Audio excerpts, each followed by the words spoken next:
Welcome. This is my going over the bonding exam, the practice exam in your packets. Well, let's get down to it. The correct name for the compound NaClO3 is sodium.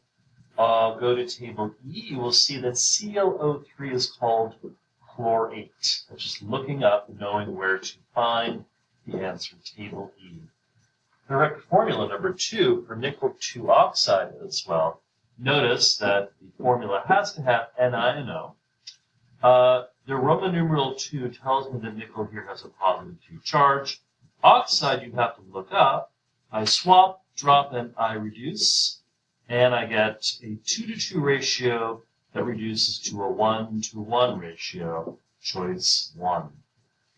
Given the balanced equation representing the reaction, what occurs during this reaction? Well, clearly, O2 is breaking up. Energy is being, well, first of all, we are breaking bonds, and we have our friendly neighborhood acronym, BARF.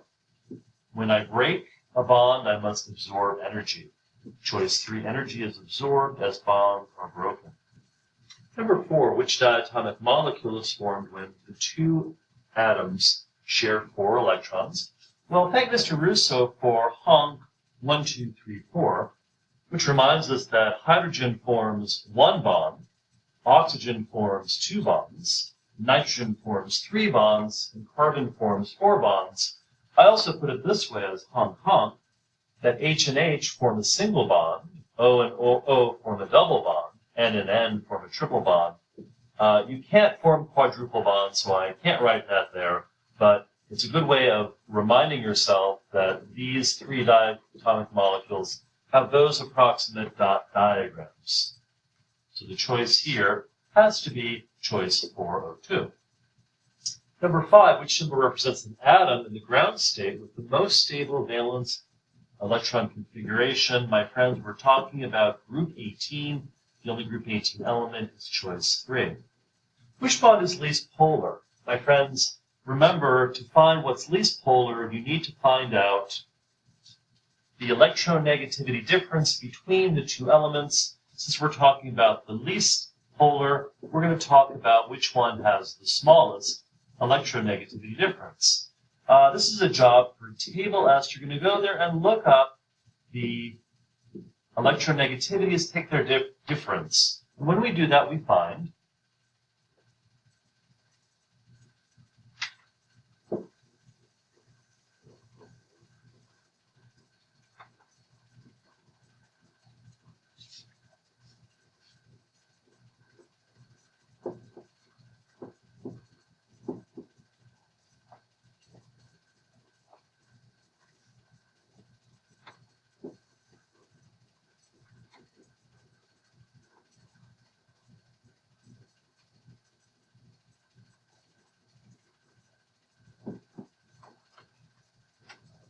hello.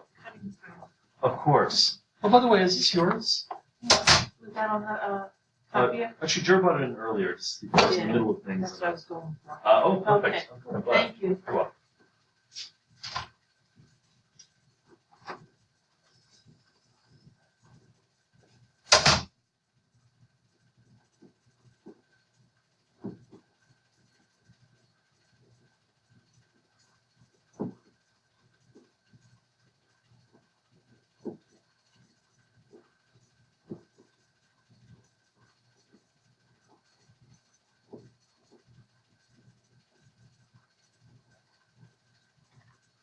None of your business.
electronegativity difference. Sorry about that, guys. Let me try that again.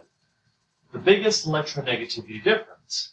Oh, but wait a second. I'm looking at this more closely.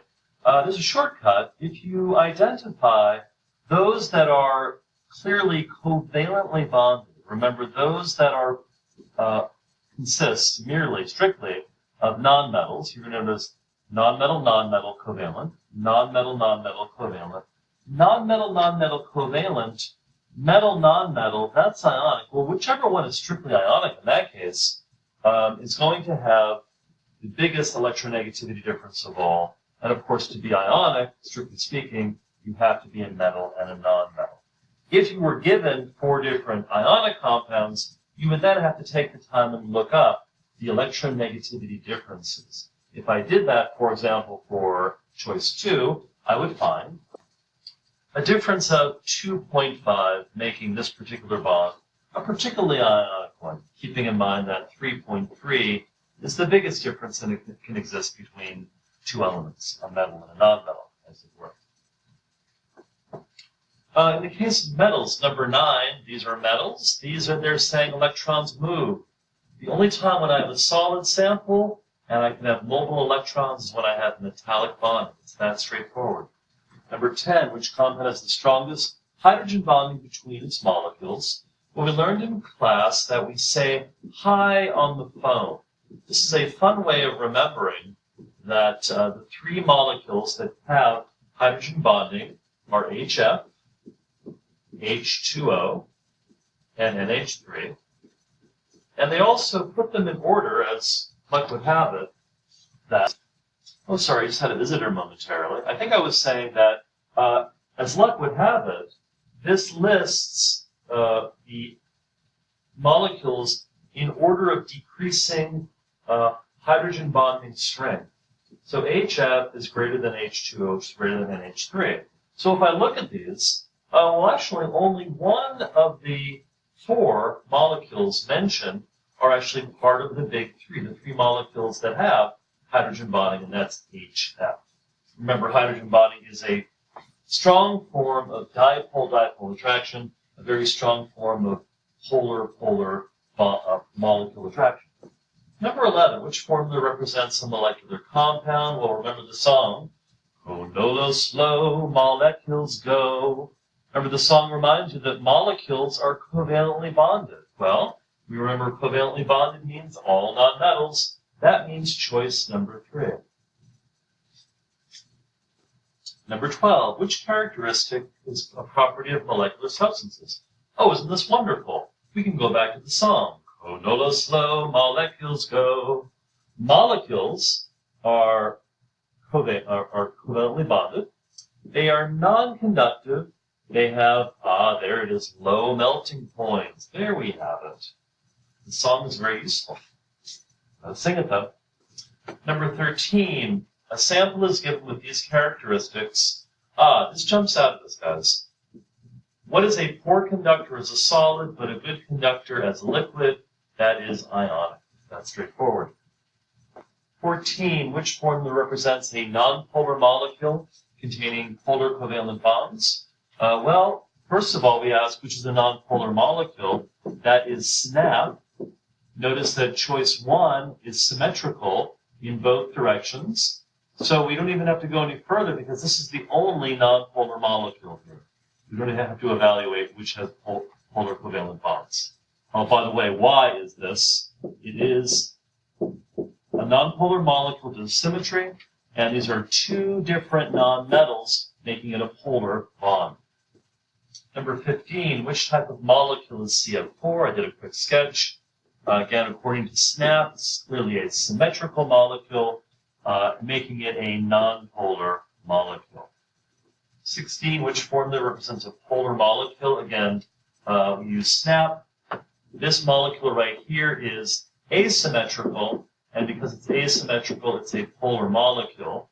It has to be choice number 1. Notice the other ones are symmetrical, nonpolar, symmetrical, nonpolar, symmetrical, nonpolar. Number 17, as I wrote there, this particular question is about solubility, so that'll be on the future solutions exam. 18, which substance will conduct electricity in both the solid and liquid phase? We've actually seen this question already. Choose the metal. Number 19, which type of bond is found between atoms of solid cobalt? Once you realize that cobalt is a metal by itself, it is metallic. 20, which of the following solids has the highest melting point? Well, remember here, my friends, again, go no slow molecules go. If you find the ones that are covalent, you have found the ones with a low melting point. Covalent nonmetals. Covalent nonmetals. Covalent nonmetals. Metal nonmetal ionic. This is the one that is not low. Also, if you want to be cutesy, you can say high ionic. Kind of lame, sorry, but it works. Write the formula for aluminum sulfate. Start off by writing out the symbols. Sulfate is SO4. It's from table E. It's a polyatomic ion, so please put it in parentheses prism. Swap, drop, and reduce. Ta-da! Next, write the name of Ba3N2. First, write the names. The name is barium nitride. Notice it's always positive 2, so we do not need any sort of Roman numeral here.